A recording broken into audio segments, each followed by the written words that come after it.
អ្នកមានដឹងទេថាអារម្មណ៍ខ្ញុំយ៉ាងណា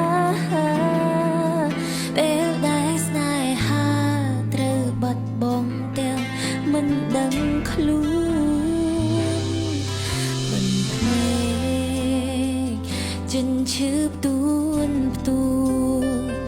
បែងដងអងរួនឲ្យទឹកភ្នែកស្រែកសួរហា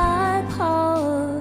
ពេលដែលខ្ញុំបើកភ្នែកពេលដងខ្ញុំស្រែកថាឈឺតែអ្នកមិនលឺហើយអ្នកក៏មិនចង់ស្ដា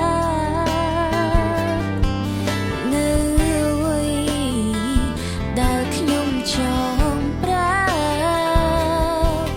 ព្រោះបេះដូងអ្នកនៅពេលនេះ